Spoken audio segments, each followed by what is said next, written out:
Welcome to this video.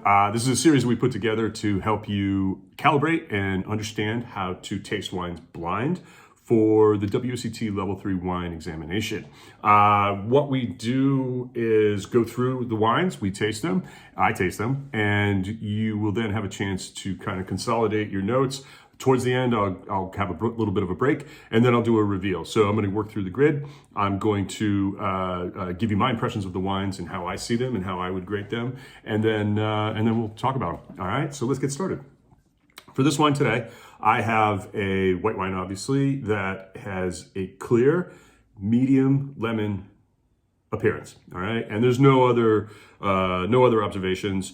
The wine does not have any gas or anything like that. So on the nose, again, clean.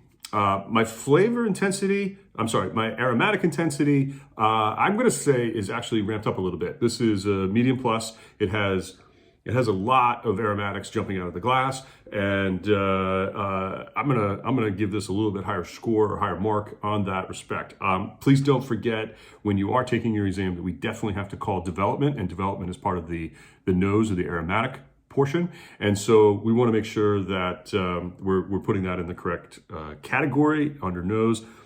And in this case, it's youthful. Really, I'm going to talk about the aromatics in just a second, but I'm not getting any secondary and I'm not getting any tertiary. So everything for me is really kind of just primary, youthful, fresh. And so my call here is youthful. There are no developing kind of characteristics in my mind. All right. So what are those characteristics?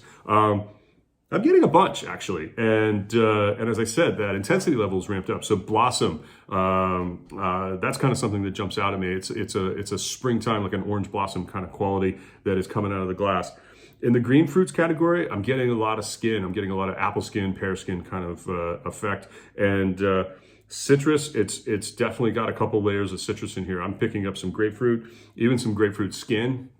A little bit of that hint of grapefruit oil that kind of comes through, and lime. There's an underlying kind of slight tart bitterness almost in the aromatics that's got a green edge to it. In fact, when I move down a little bit, I am getting a little bit under the herbaceous category. I get a little bit of the sort of like green bell pepper and even cilantro, which is not necessarily on the sheets, but I would write that in, and that's something that I would say is acceptable because I'm definitely getting this kind of like lime cilantro-ish kind of a feel.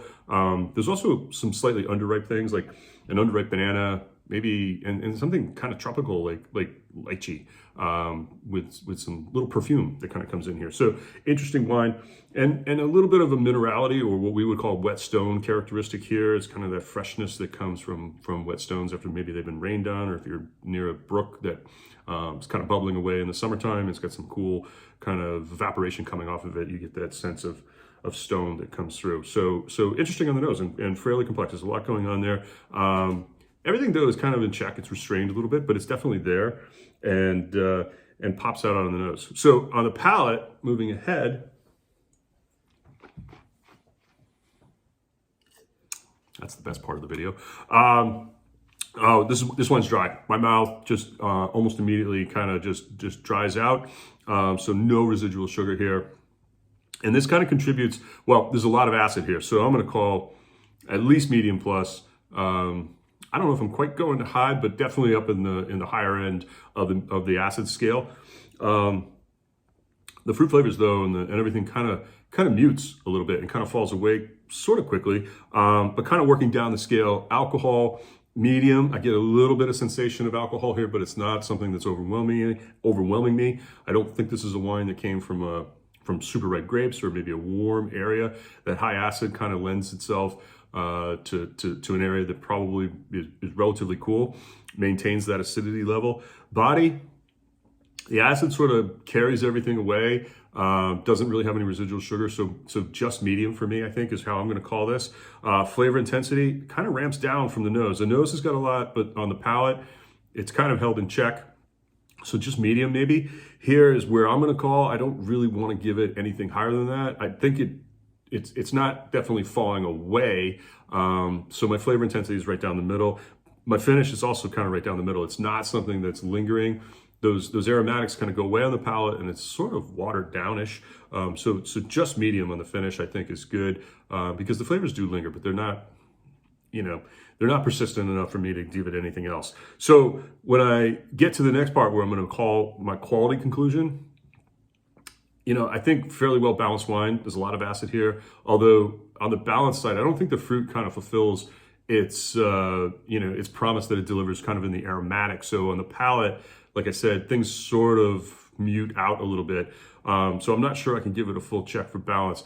Kind of the same for length and complexity and intensity. Everything there kind of muted. So maybe half checks for me when I'm going down this list and I'm saying, all right, can I give it a check here? Not so much. So I have to maybe find myself. I don't think it's a poor wine. It's definitely acceptable. I think there's actually some nice attributes. I think the nose is kind of quite good, and that's what's going to pull folks in. So I would say that this wine, my quality conclusion is good, and it's a wine that you can certainly drink now, but I don't think it's going to benefit from any aging. So drink now, not really suitable for aging is my call. Okay.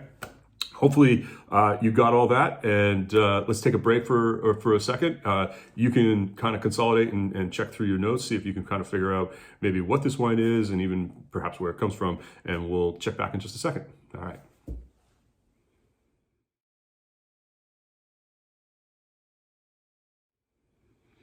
All right, let's reveal this wine. What's kind of interesting is this is a wine that has a good amount of aromatics. It's got what I call a promise on the nose in that it's going to give me a lot. But once I get it on the palate, it sort of falls short of that. So it's nice. It's a very pleasant wine to kind of drink, but it's not really delivering a lot on the palate. So that's why we kind of knocked it down a little bit from a quality point of view. Very good, very serviceable wine. I don't think it costs very much. So if I were to buy it and just have it as a drink, it'd be fine. But it's something that I think it needs to be drunk now rather than in the future. So this wine is actually Sauvignon Blanc, and I think the clue for me in the tasting note that you would want to focus on also is that herbaceousness, that bell pepper and cilantro. Often those kind of qualities, that bell pepper especially, is something that is really going to be reserved for Sauvignon Blancs, whether they come from, in this case, it's actually Chile or perhaps California, New Zealand, or even Europe, like places like Sancerre and the Loire Valley. So this is John's Bay Sauvignon Blanc 2021. It comes from the Val Central in Chile, and it has 13% alcohol. So a very nice wine. Nothing really knocking this wine. I just don't think it's something that going through the tasting grid sort of demands a very high rating. I'm not really here to rate the wines, but from what I'm saying on the quality assessment is it shows well enough to get a good, but just not fulfilling, I think, on that palate. Things kind of mute out a little bit, and falls just a little bit short on the palate, but fairly pleasant wine to drink, and I think a good example of Sauvignon Blanc from a place other than very popular spots like New Zealand or Sancerre. So interesting wine. John's Bay, Val Central from Chile, Sauvignon Blanc 2021. Cheers.